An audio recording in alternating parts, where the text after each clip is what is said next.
All right, hey folks. So today is going to be a really nice, quick, practical tip and guidance on how to perform your sets across. So firstly, thanks for making it onto my channel. If you have any questions or comments about this video, please pop them down below. And if you'd like to work with me on your own physique and strength goals, there is a link in the description. So first of all, now sets across. So you've probably heard this description quite a few times, like 4 sets of 10, 4 sets of 8 to 12. And you might wonder, what does that actually mean? How do you perform those sets and reps? And there are multiple ways of doing that. And I want to just run through the different ways, what the advantages are, what the disadvantages are, and how it all works. Because I think it's important to know, like, there are pros, there are cons for every method. It's not like one is ultimately better than the other. There are negatives. So for example, like, one way of doing things would be to do as much as you can on every single set, so that when you're using the same weight, the reps drop off as you get tired, right? That has advantages, that has disadvantages. The other way is to just try and go up to a top number of sets and a top number of reps, and then maybe on your final set, the reps might drop off a little bit, and you try and get your reps right up to the top on all sets before you move on. There are no right or wrong ways. There are pros and cons, and that's what I want to talk through with you today. So just to help to highlight what's going on. So this is the first way, sets across. Now, let's say you've got a top weight of 100 kilos. I just put that in for reference, doesn't matter what it is. Now, with this method, what you're trying to do is you're trying to do as many reps as you can per set. So what will naturally happen is your reps will fall off on subsequent sets. So here you might use like an RIR method. So you might keep, say, 0 to 2 reps in reserve for every single set. And so as a natural consequence, your reps drop off as you get more and more fatigued. And because set 1 is so fatiguing and set 2 is so fatiguing, your reps will definitely drop off as you go along.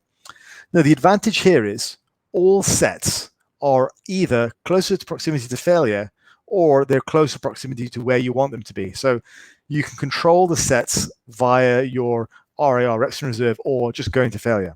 And that's quite nice because you can auto-regulate. So you can regulate how hard you work on that particular day.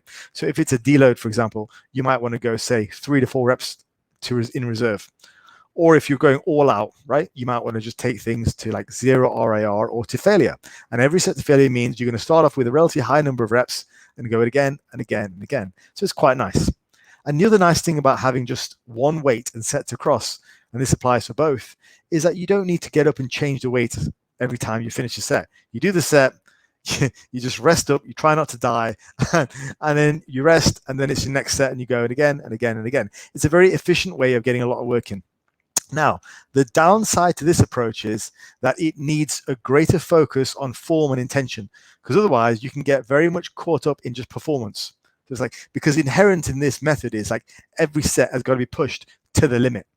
Every set has got to be pushed to that RIR. And then you always have that in the back of your mind, like, oh, I've got to improve from last time. I've got to get more reps. I've got to get more reps.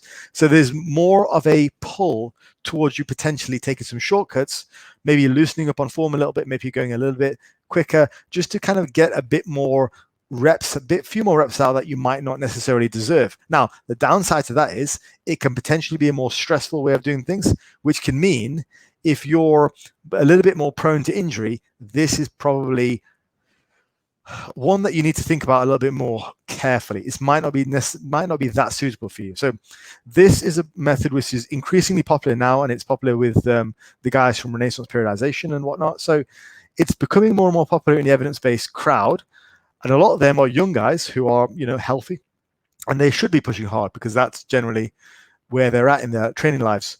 Now, for somebody who's a lot older, this might not necessarily be the way forward, because they may just need to be focusing on quality of work, extra hard, rather than just performance. They may be at a point where they're just maintaining the size or seeing small increases, and that has to be done via quality. They may be at a point where they're lifting very heavy weights, and any slight form deviance means that they're going to hurt themselves in the long run, or even in the short term. So this is the first method, which is use the same weight and let your reps naturally drop off and just go hard on every single set. It has the advantage of all sets are closer to proximity to failure, means you're probably going to get more out of them. But however, it needs for you to have a greater focus on form and intention to do this method. Now, the next way of doing things is probably, I would say, a more traditional way of doing things. Let's say you have a top weight of 100 kilos. This is when you're trying to hit all the top end range. So this might be say 8 to 12. Okay, so you want to hit like all in that top end range before you add weight to the next week or the week after. Now, if we look at this example, this is 100 kilos for 12, 12, 12, and then 9. Now, at least the first 2 sets here are going to be considerably easier than the last 2, because you're stopping short, and the fact that you're able to get 12 on the next set with the weight you used in the previous set means the previous set was not that tiring. Now that's not necessarily a bad thing. Okay, I will say this: it's not necessarily a bad thing. It allows for greater form and intention in those first couple of sets because you're not going all the way out, and you can get those 12-12 relatively easy, right? Because it's a relatively easy weight at this stage. You are allowing the cumulative fatigue of all 4 sets to then get you to the point where you're starting to hit failure at the end. So those first couple of sets, they're not that difficult, and so you may be able to perform 15 reps on that first set. So doing a set of 12 and a set of 12 is not that difficult. Now the problem there is we question how effective those first couple of sets are. Okay. However, what it does allow you to do is it does allow you to really hone in on form and intention before you move up in weight. Okay, so you might say that, well, is that really going to be great for strength? Like, well, okay, bottom line is, if that allows you to progress and get to the next step, which is 102.5 kilos, or if we're looking at pounds, like this is 220 pounds, if it allows you to get to 225 pounds, then it's enough.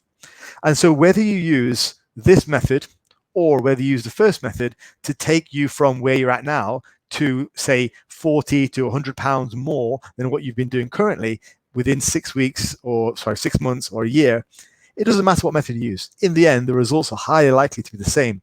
If you got to a certain poundage of moderately high reps with a decent amount of volume using the first method and all sets closer to failure, or the second method where you just took the reps right up to the top end of the range before you moved on, it's highly likely that you're going to get similar results at the end. The first method might be better to be a bit more aggressive. Okay, and that might work well in a paradigm where you're using, say, a lot of volume, machine exercises, all that kind of stuff. Yeah, the second method may well be a little bit better for an older guy who's a little bit more beaten up, who perhaps really needs to focus in on form, perhaps somebody who's actually quite strong and really needs to focus in on form and intention before he moves the weight up, rather than just have this constant focus on weight.